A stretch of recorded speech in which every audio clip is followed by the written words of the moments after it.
Hey everybody, I'm Matt Weafer, Executive Chef at the Campbell Club. Thanks for joining me here in the kitchen. Today we're going to make a fresh tomato sauce and linguine pasta. I'm going to start off with some nice fresh garlic. This comes from one of our Kentucky Proud farmers outside of Beaver Dam. This is an heirloom garlic called German Hardy. It's a big heavy-duty garlic clove. There's only, as you can see, there's only like 5 cloves in it, whereas some garlics there's anywhere from 10 to 20. I'm going to pop one of these guys out of here. I'm going to slice it up just a little bit. I'm going to simmer it gently in some olive oil. This German Hardy breed is a very high sugar content, so I don't want to cook it too hot or too fast because then it'll caramelize, it'll make the sugars turn bitter because it burn quickly. Just going to go for a really fine slice. Don't need much. That'll be plenty right there. I'm going to start my pan. I'm going to add some extra virgin olive oil. I'm going to put it in there cold.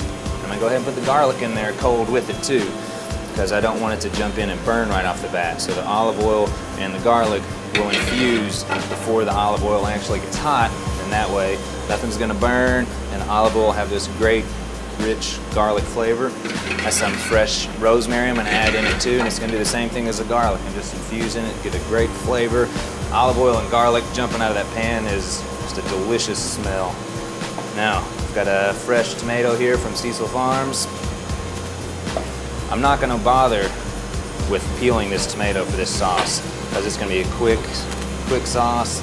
I'm going to dice it small so that way you're not fighting with the peel while you eat it. But this tomato, as you can see, bright red, rich in sugar, rich in flavor. It's going to make a great sauce on its own. Doesn't need a whole lot to go with it. When you're cutting tomatoes, especially ripe, fresh ones like this, you really want a sharp knife. Otherwise, you wind up just crushing the tomato under your knife. Use about half of it. That's probably enough for one serving.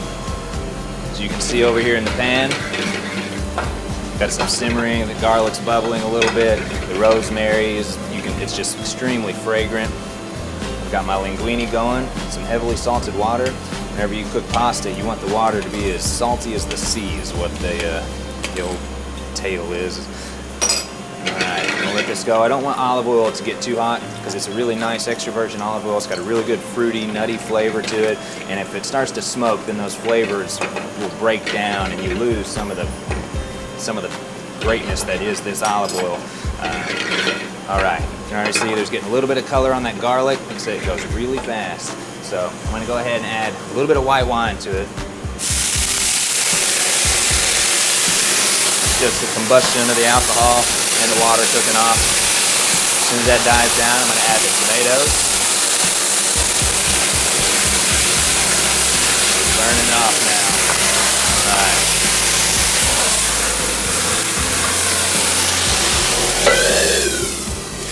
If fire ever gets too out of hand, just smother it.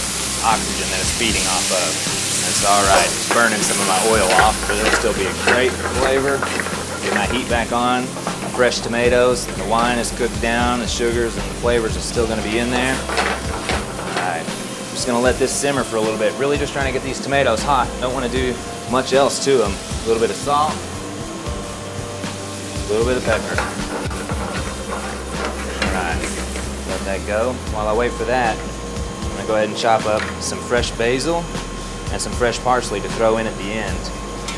With basil especially, and parsley too, I want to keep that really fresh flavor, the sweetness, that licorice flavor, because when you cook basil, it turns kind of bitter. So that's why I throw it in at the end. I'm just going to chiffonade. It doesn't, as you can see, a nice sharp knife, rolling it up loosely and cutting it really quickly. It's not bruising or anything like that. It's still good and crisp, nice and fresh. We do the same thing with the parsley. That's it. I'm doing fresh herbs. I really only like to run my knife through one time. If I go through many more times than that, then it kind of starts to break down and get mushy on me. All right, my pasta's pretty close here.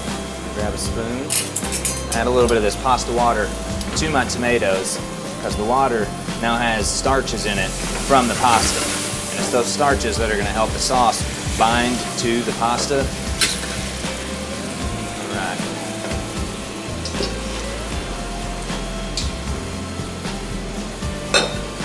Cook the pasta about 7 or 8 minutes because I want it to stay nice and al dente. and I'll finish it the rest of the way in the sauce here.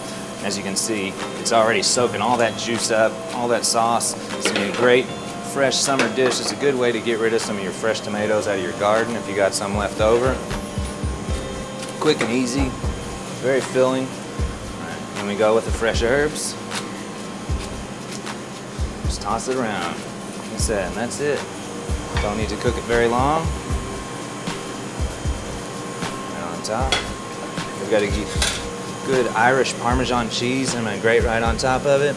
I like the Irish Parmesan because it's creamy, a little less salty than the Italian. It melts really well. It's gonna dissolve right into the pasta. It's gonna be a great flavor, and of course, it's comfort food. Here we go. I'm Matt Weafer, Executive Chef at the Campbell Club here in downtown Owensboro. Thanks for joining me in the kitchen.